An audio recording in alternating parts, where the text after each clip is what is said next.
मुख्यमंत्री महोदय या महायुतीच्या मेळाव्याला आपण मार्गदर्शन करावे।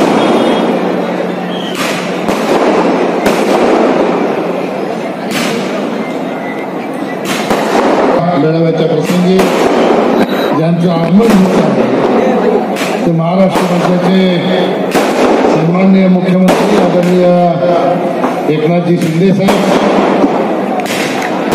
प्रकाशजी पाटील, विवेकजी पंडित, विश्वनाथजी पाटील, महेश चौगुले, विश्वनाथ भोईर, डी.के. म्हात्रे, अरुण पाटील, नरेंद्र पवार, सुभाष पवार, सुभाष माने, देवानंद खळे, मारुती दिर्गे, हर्षल पाटील, मनोज गुळवी, बाळाराम भोईर, महेंद्र गायकवाड, मधुकर मोपे, श्याम पाटील, राजेश चव्हाण, सुनीता टावरे, अनुराधा कड्यालर, कामिनी खंडागळे, संतोष शेट्टी, श्याम अग्रवाल, समीर पवार, मदन बुवा नाईक, आनंद गद्रे, प्रकाश वेखंडे, निलेश चौधरी, शैलेश बिडवी, वरुण पाटील, विकास मी सांगणार नाही वेळेला, तरी पण सांगा मी मोदीजीने मत देणार। वेळेला काय मोदीजीने मत देणार? तर काय देण्याचं बाकी ठेवलंय?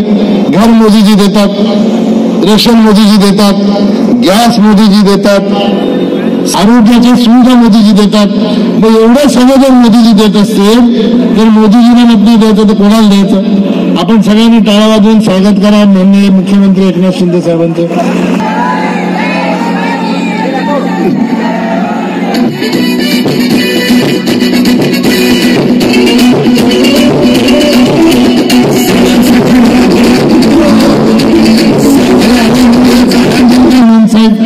कल्याणला गेलं की सांगायचं शहापूर वन साईड, शहापूरला गेलं की सांगायचं भिवंडी शहरात वन साईड। अशी दिशाभूल करण्याची सगळी कारणं शोधून आपल्या कार्यकर्त्यांची दिशाभूल करण्याचा प्रयत्न करत असतात। मी अतिशय जबाबदारीने तुम्हाला सांगतो की कोणी वन साईड नाही। या लोकसभा क्षेत्रामध्ये वन साईड कोणी असेल तर फक्त आणि फक्त नरेंद्र मोदी आणि महायुतीच वन साईड आहे। बाकी सगळे वंचित राहतील, बाकी सगळे साईडला राहतील आणि फक्त महायुतीचाच विजय होईल असं म्हटलं तर चुकीचं ठरणार नाही। कारण माझा पूर्ण विश्वास महायुतीच्या कार्यकर्त्यांवर आहे। महायुतीचे कार्यकर्ते ज्या पद्धतीने कामाला लागलेले आहेत ते बघता आपल्या महायुतीला हरवण्याची ताकद आज या भिवंडी लोकसभा क्षेत्रामध्ये तरी कोणामध्ये नाही। आपण विकास जो केलेला आहे 35,000 कोटीचा विकास केंद्र सरकार राज्य सरकार यांच्या माध्यमातून केलेला आहे आणि तरी आपल्याला प्रश्न विचारतात की 10 वर्षात काय केलं। मला असं वाटतं मला विचारलं तर काय फरक पडतो? हे तर मोदीजीने पण विचारतात मोदीजीने 10 वर्षात काय केलं।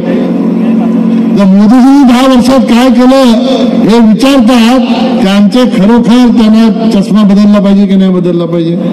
आपल्या लोकसभा क्षेत्रातील ज्याला कुणाला विकास बघायचा आहे त्याला हाताला धरून नेऊन एक एक काम आपण दाखवू शकतो इतका विकास आपण या भिवंडी लोकसभा क्षेत्रात केलेला आहे। आणि म्हणून अशा प्रकारे चुकीची माहिती देणाऱ्या लोकांपासून आपण सावध राहिलं पाहिजे। या लोकांना सांगायला काही नाही म्हणून आपली दिशाभूल करण्याचा प्रयत्न करतात महायुतीचे आपले कार्यकर्ते। यांच्या अशा प्रकारच्या दिशाभूल करणाऱ्या वक्तव्याला निश्चितपणाने मतदानाच्या माध्यमातून समाचार करतील अशा प्रकारचा मला विश्वास आहे।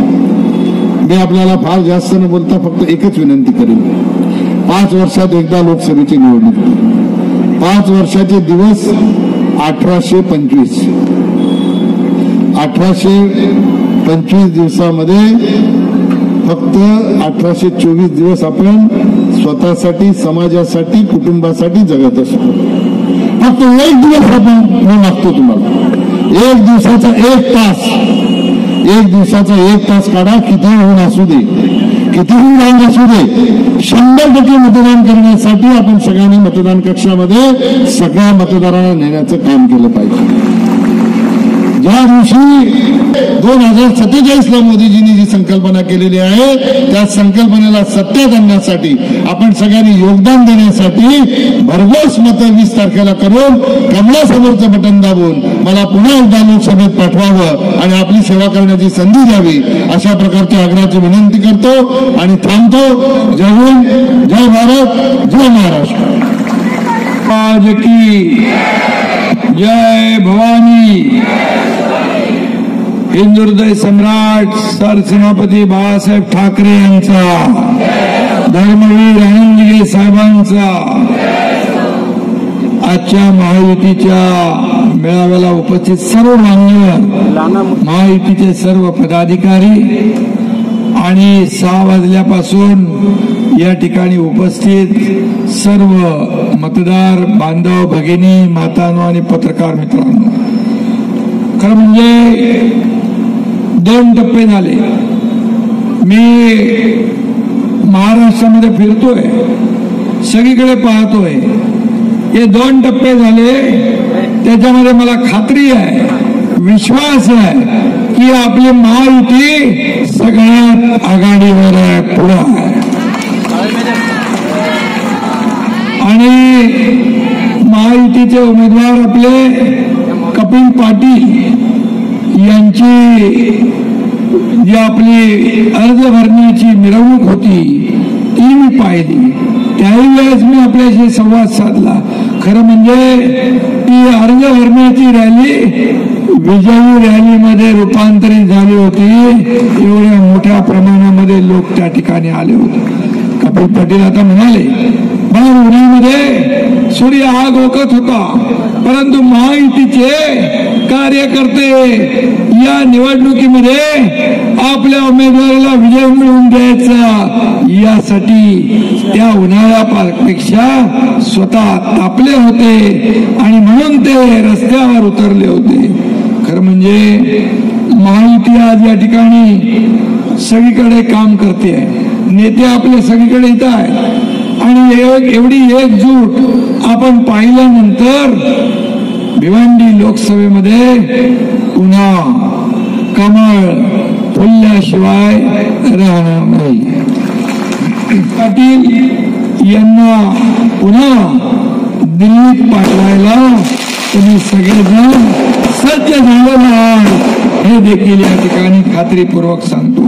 आणि म्हणून मोदी आता मुमकिन नाहीये आणि म्हणून सगळे म्हणतात अब की बार 400 पार. काय म्हणतात? अब की बार फिर एक बार. आणि म्हणून त्यासाठी प्रत्येक कार्यकर्त्याला मेहनत घ्यायची आहे. शिवसेना भाजपा इथे एक विचारधारा आहे, परंतु आता मनसे आली, राष्ट्रवादी आली, श्रमजीवी आली, रासप आली, आरपीआय आली, जनशक्ती आली, सगळे आले आणि या सर्वांनी मोदीजींच्या कर्तृत्वावर विश्वास ठेवलेला आहे. आणि म्हणून या ठिकाणी कपिल पाटील हे पहिल्यांदा निवडून गेले, दुसऱ्यांदा निवडून गेले. आता त्यांची देखील हॅट्रिक आपल्याला करायची आहे. फिर एक बार कपिल पाटील खासदार. आणि म्हणून त्यांना आगरी समाजाच्या नेत्याला त्यांना मंत्रीपद देणार हे मोदी सरकार आहे. आणि म्हणून आगरी समाज देखील मोदी साहेबांच्या पाठीशी आणि कपिल पाटील यांच्या पाठीशी खंबीरपणे उभा आहे.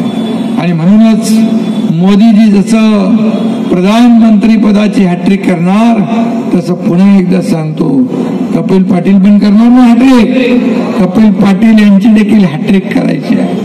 सर्व लोक आपल्याला निवडून आणतात, हे सर्व कार्यकर्ते आपलं काम करतात. हा उमेदवार कसा चांगला आहे त्याचं मार्केटिंग करतात. खासदार सगळ्या घरात जाऊ शकत नाही, परंतु हे कार्यकर्ते जात असतात. मग मी आमदार असू, मुख्यमंत्री असलो, तुम्ही खासदार असला, मंत्री असला तरी सुद्धा हेच कार्यकर्ते आपल्याला निवडून देतात.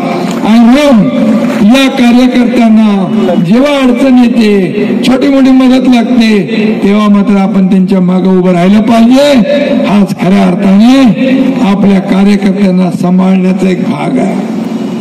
त्यांना माहित आहे आपण हरतोय, त्यांना माहित आहे की महायुती जिंकते, मोदीजी पुन्हा प्रधानमंत्री होत आहेत. म्हणून काय सुरू केलंय? संविधान बदलणार. अरे बाबासाहेबांचं संविधान जब तक सूरज चांद रहेगा बाबा साहेब का संविधान नहीं बदलेगा. हे मोदीजींनी स्वतः सांगितले, या बाबासाहेबांच्या संविधानावर या देशाचा राज्याचा कारभार आपण करतो. बाबासाहेबांना कोणी हरवलं निवडणुकीत सांगा? बाबासाहेबांना दोनदा काँग्रेसने हरवलं. बाबासाहेब म्हणायचे काँग्रेस हे जळका घर आहे, याच्यावर सावध राहा. बाबासाहेबांचा संविधान दिन 50-60 वर्षात काँग्रेसला आठवला नाही, परंतु तो संविधान दिन मोदीजींनी 2015 पासून साजरा करायला सुरुवात केली. आणि मग तुम्हाला 4 तारखेला गुलाल उधळायचंय ना, विजयाचा गुलाल उधळायचा ना आपल्याला. आणि म्हणून आपण सगळ्यांनी डोळ्यात तेल घालून 20 तारखेपर्यंत काम करा. कपिल पाटील तुमच्यासाठी पुढचे 5 वर्ष सेवा करतील, 5 वर्ष तुमचे प्रश्न सोडवतील, तुमच्या सुखदुःखामध्ये धावून येतील, हा शब्द मी आपल्याला देतो. पुन्हा एकदा आपल्या सगळ्यांना मनापासून धन्यवाद. जय हिंद, जय महाराष्ट्र.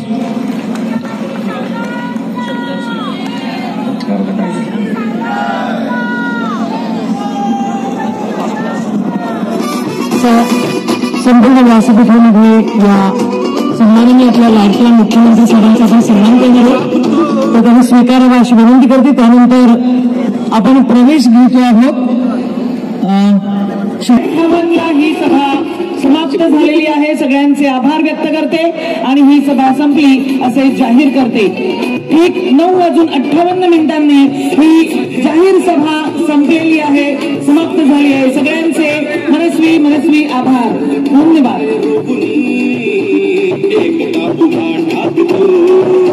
सणांसाठी राब राबतो, सागल्या बंधून जागतो, संकटात पाय रोवून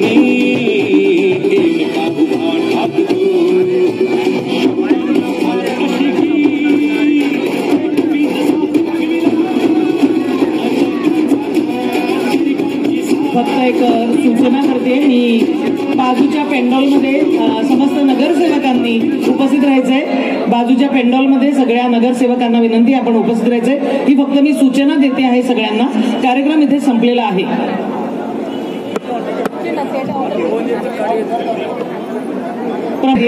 आपण बाजूच्या पंडालमध्ये उपस्थित राहायचंय. हा तुझ्या मागे उभा आहे. बाबा दाखवता, इकडे इकडे या साईडला.